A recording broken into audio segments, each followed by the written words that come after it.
thank you for coming tonight.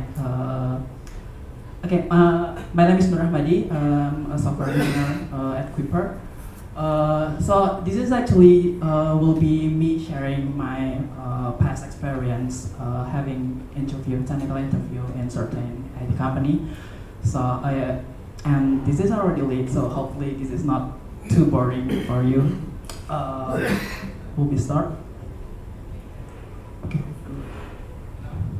Is this supposed to? Okay. Yeah, this is because Quipper sponsoring this. No, Quipper sponsoring my talk. So yeah, we are from Quipper. Umay already explained a little bit about Quipper. If you're interested to know more about Quipper, you can talk to Umay later. And wait, this is going back. Okay, so yeah, hello everyone. You can call me Andy. This is my online handle. What else? Yeah, actually, this is my first. This is my first talk in front of community. So usually, I never really like join community events or talk like this. Usually after, I usually going home like about at 8 or 9 and just like never really bother about communities because I'm more home person, more indoor person. So really sorry if this is really awkward for you. Wait, this is back. So okay, so yeah, I'm doing web development by day because I'm working on a Ruby on Rails application in Quipper, and usually outside office I'm working on more system stuff, so it's not really related to web development. I have developed like DNS server, things like that. Sometimes I'm working on open source software. This is some of what I contributed to some projects. If you're interested, you might check it out. Also working on, sometimes I make my own keyboard. This is my first keyboard. It's actually quite crappy, but it works and it's really fun to work with. This is the firmware I work from scratch, and this is this is actually I can say this is the most famous keyboard firmware for keyboard that you. There are a lot of communities for mechanical keyboard, and some of these communities actually build their own keyboard. They create their own kit, and you can actually buy it.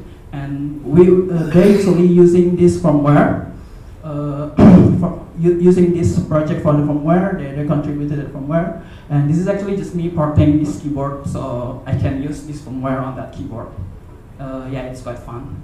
Recently I'm working in some embedded stuff in Rust. I have some commit in that PAC, peripheral access thread.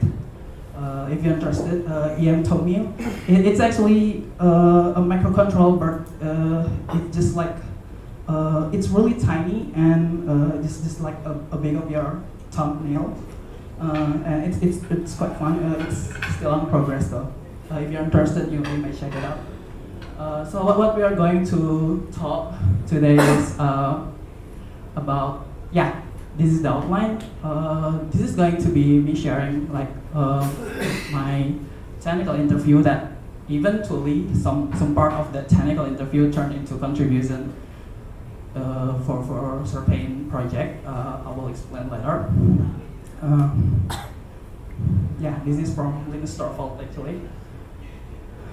I don't think Linus Torvalds can be a good role model because in some communities he actually famous for having like full mouth, so he can say nasty things to other contributor. But in a way, I think what he say in this article is actually correct. When you have this like desire, like you have this urge to you want to contribute to open source, the first thing that you might want to think of is that you have some selfishness, you have some your own concern on that project. So if you just think that you want to contribute without having your own concern, without having your own needs in that project, that won't work. You have to be selfish first. Not selfish in that selfish, but you have to like showing your first your needs, your own needs first, and maintain that position. Anyway, so yeah, how to start? First, yeah, obviously you should use the code, and then build your opinion around it. That is, you first, of course, you have to know what the code does. You have to read the code first, and you have to understand the rationale behind the code, project, and its design choices. You should also check the communities around it, because yeah, you have to communicate with them. But this 2 point is what I think is you have to like have to hold, like you have to hold before you actually start to contribute to open source. So then you can find something that should work, but it's not. So after you use the code, after you understand, oh, so this is how you use the code, this is how you use the project, you may find something that should work, but it's not. So yeah, probably it's like a typo. This is not really a typo, but yeah, there's an error, there's a miss in this variable checking, and you can actually just add that line, and yeah, it's kind of similar like a typo. This is actually this missed what is this? Constant checking, causing this is legit cannot be compiled in OpenBSD because OpenBSD uses LibreSSL, and they have different version constant on their source code. You can also find something that should be there, but it's not. And it doesn't have to be a feature. It doesn't have to be related to code. Even the documentation is as helpful as code. So you don't have to worry about it. If you find something that missing in the documentation and you think you can fix it, just fix it. This is from exorcism. There's this like interesting what is it?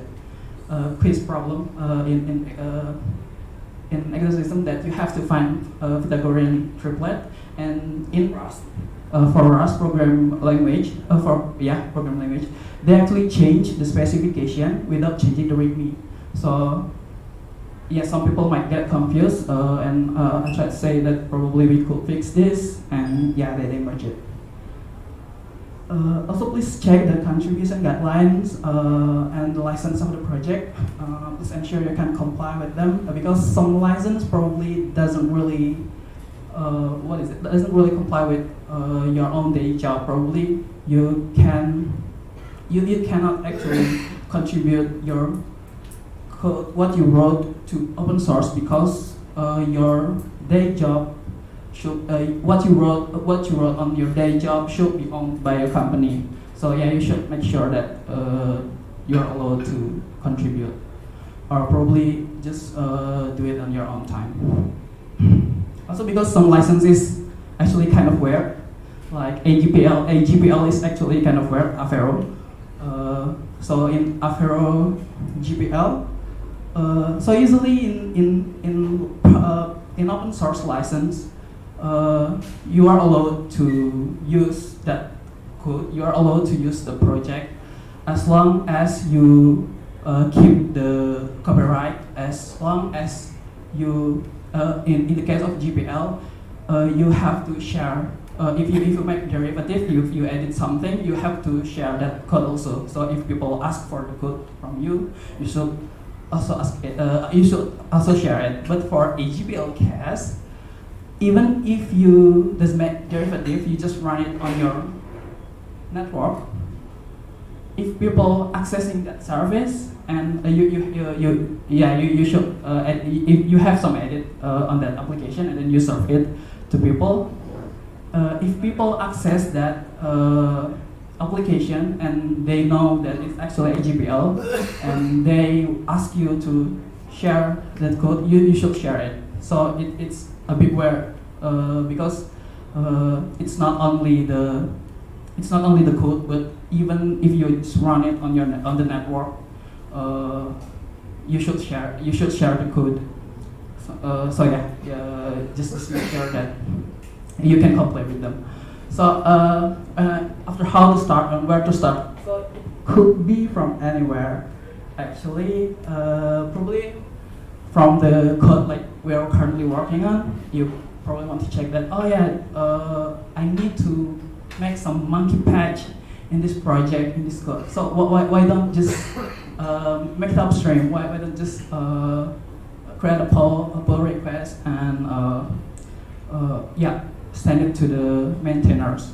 Probably from the code we previously worked on, or probably from GitHub, because currently some projects actually have like first time contributor friendly labels. They actually have dedicated labels for it. And there are also issues aggregator.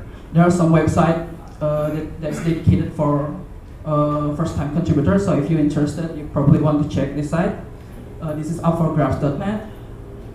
Okay.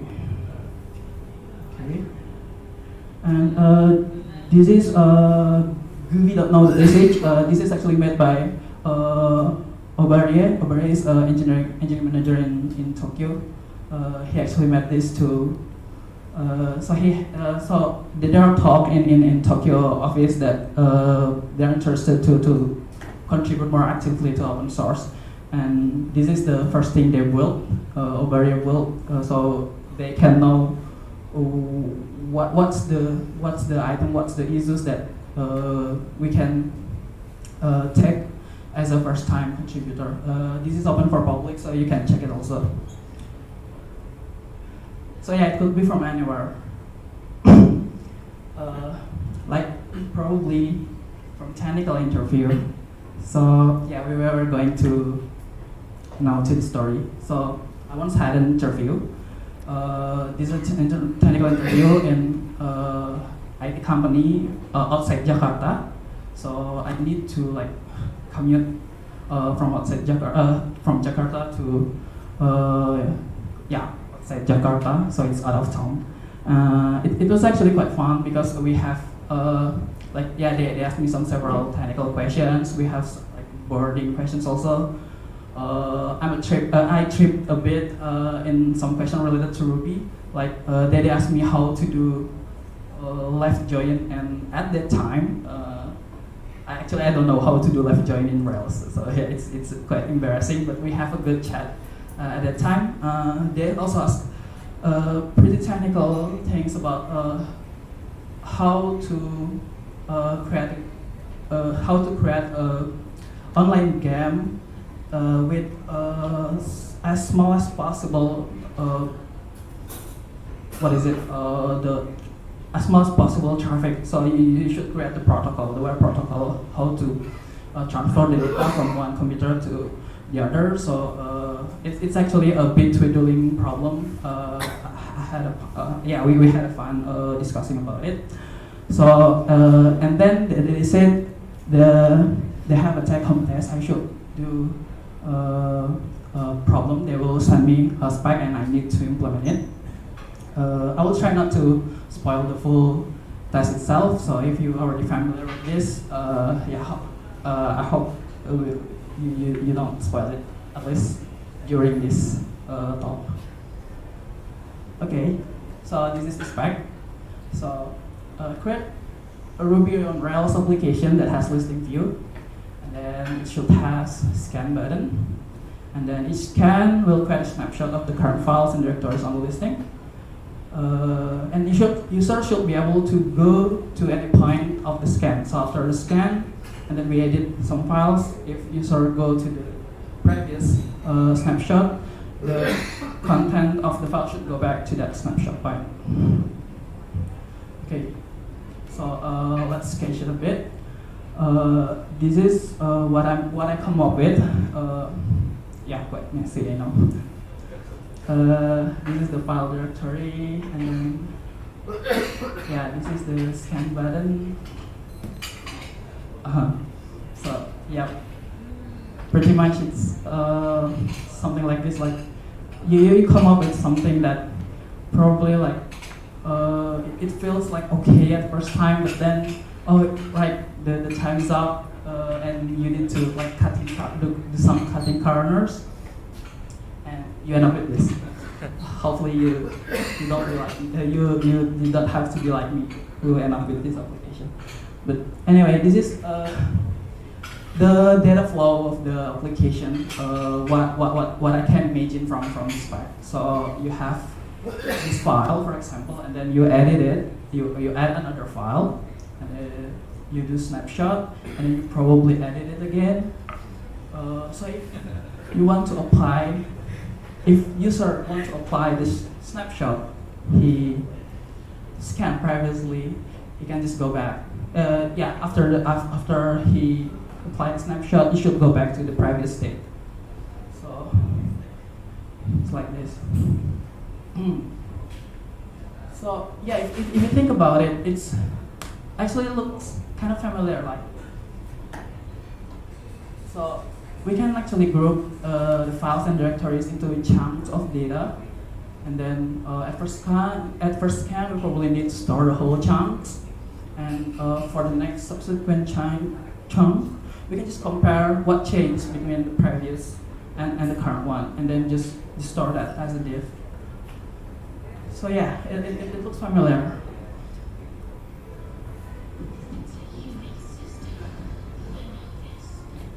It's a good system. I know this. Disclaimer: no, I don't. Actually, yeah, I don't. Anyway, so this is the kind of more formal system of what I imagined from the spec, like previously. So this is a directed acyclic graph.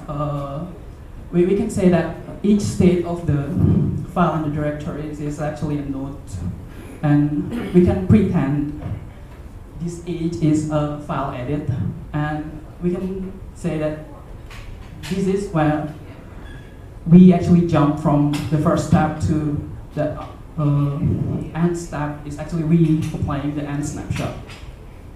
So the premise of the system is to build, the premise of the task is to build a system that we can move from one point of state to another point of state.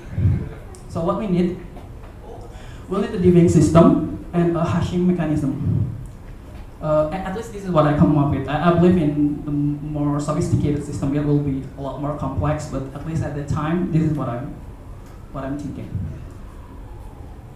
So yeah, of course not blockchain system. We're going to skip that.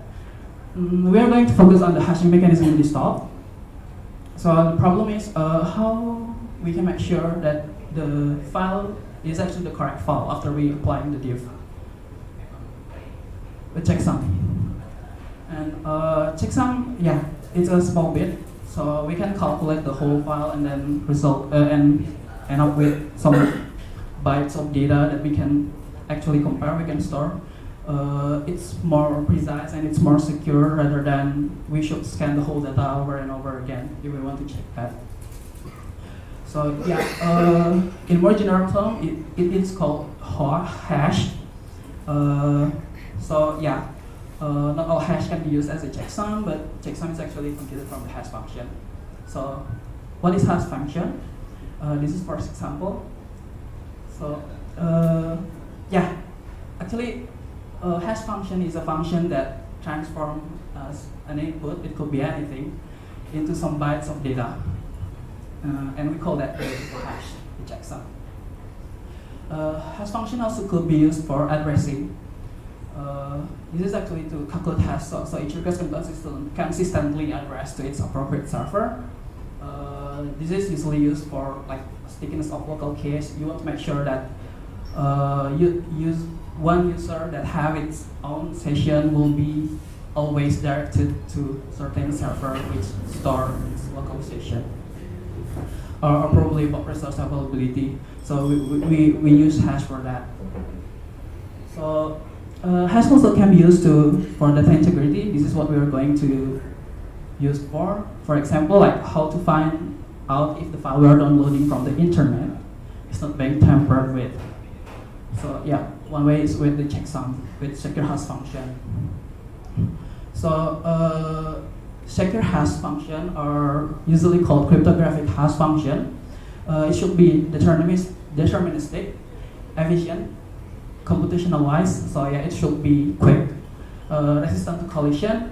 These three is actually kind of similar. So resistant to pre-image is actually resistant to collision. So pre-image is if you have a hash, you should not know what's the actual data.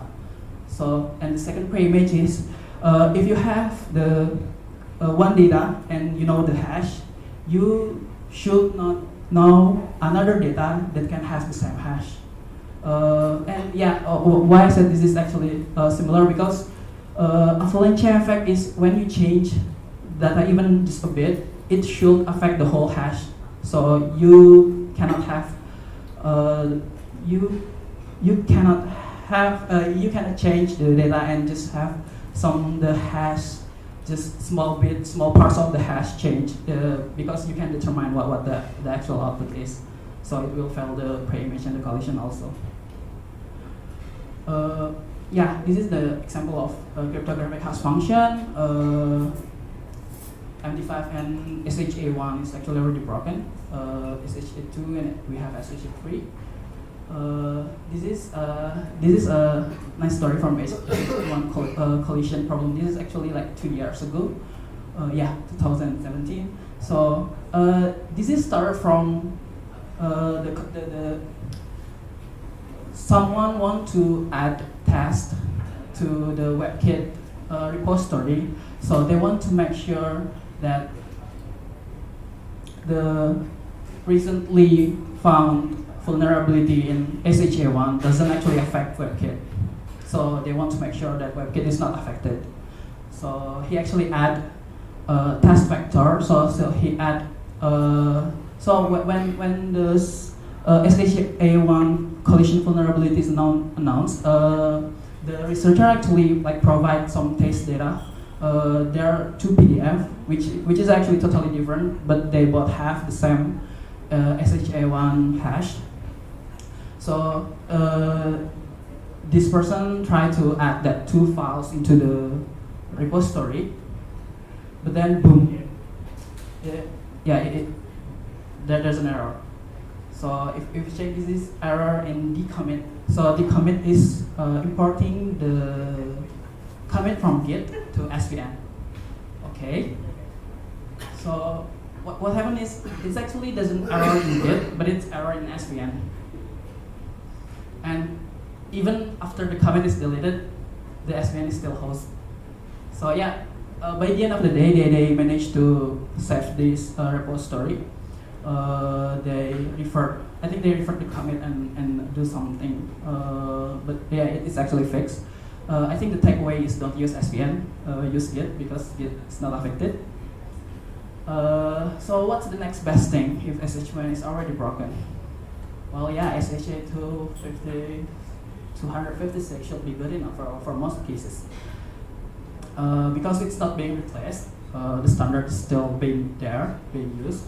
And currently the only known attack for SHA2 is only work if the wrong stack is actually got truncated.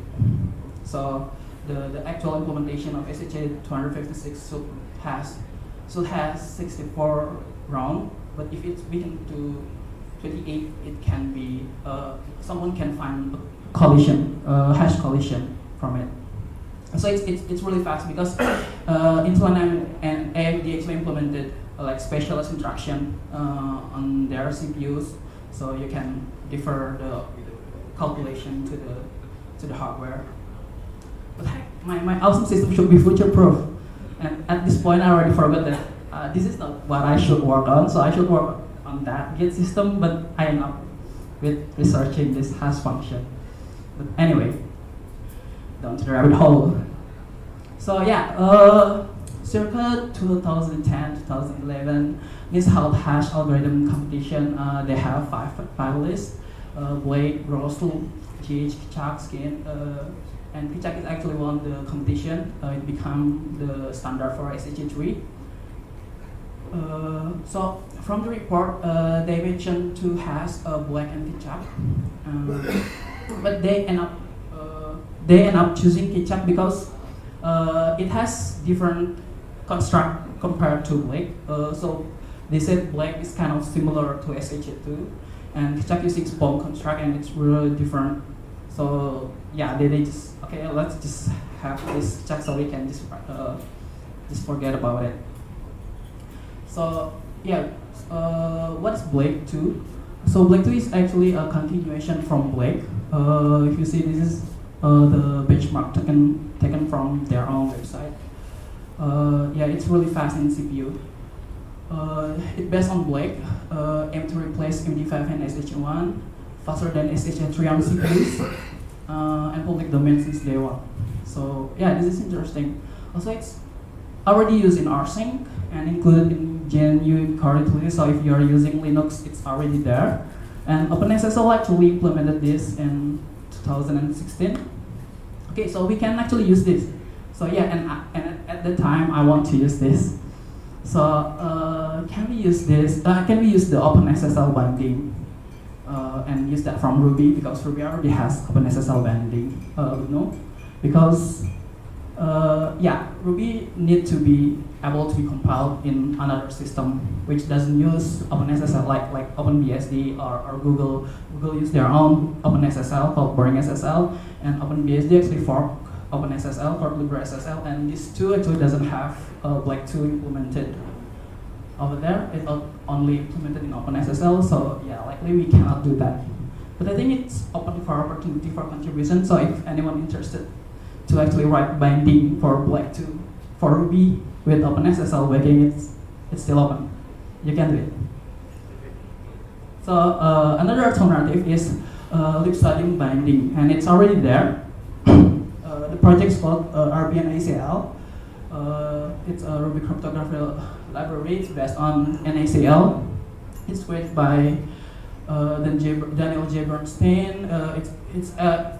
Libstadium is actually a fork of NaCl, and RBNACL is a binding. This is wrong. It's binding for libstadium. So okay, let's see what's actually going on in the source code. So this is the implementation. This is the first implementation of RBNACL's Blake 2. So if you see, the actual degest method is only this. Only one this method. Okay. And what is indicating, because well, our Git system, we're going to hash arbitrary size file. So is it possible to use just that one digest method to do that? Okay, let's try this out. So let's create 1 GB random file. For your info, I need to Google this in Stack Overflow. So yeah, I got this from Stack Overflow. Create 1 GB of random file, and then yeah, let's use allocation stat. Allocation stat is great gem if you want to know the stats of your allocation of each object in your Ruby program. You can just use this and then call trace to the block you want to run, you want to stats, and then call allocations to text. Just put it to the console, and this is what we are using. This is Blake 2b. It's actually refer to the digest method that we shown before. And this is the result. 1 GB allocation. Okay, this is okay. I think this is not gonna work for real world use case, because like at one run, it will allocate like 1 GB of string for 1 GB file. Okay. So how to make this work? Let's unpack how Ruby's SHA256 does this. So this is from Ruby doc. So they actually have this example. Okay, sorry. So they actually explicitly say that compute digest by chunks, and then they have these two methods. This is actually identical method update, SSH update, or you can append the C. This is actually the same. So yeah, we require streaming API for our Black 2 then. So as implemented in OpenSSL, streaming API usually have these three methods: init, update, and final API. So this is actually what this is how it goes to the Ruby. So how it translated to Ruby. So the EVB digest init was translated to this, and the digest update is actually that two invocation, and the digest final is when you grab the result digest from the SHA itself. So yeah, we need this similar construct for our Black 2. So let's see if libsodium have something that we can use, and yeah, they actually have. So in their header file, they actually have this, like, explicitly say streaming API. We have the init methods, and we have the update methods, and we have the final methods. Back to RBNSEL. So yeah, we are not using that. So we just like directly calling Black to be salt personal without bothering the streaming API. So yeah, this is what we are going to change. Because the streaming API is already there in libsodium, we just need to bind it. So how Ruby or RBNSEL use Ruby FFI to bind libsodium? So for example, like let's say we have this method for learn check. Let's say this is written in Rust, and then we can actually call this from Ruby like this. This require the FFI, and then mention where the shared object is, and just call attach function, and we can call it like this directly. So back to libsodium, we can just translate this tree definition, but wait, you see we have this like struct parameters there, and we should have that in Ruby also. So how to translate that to Ruby?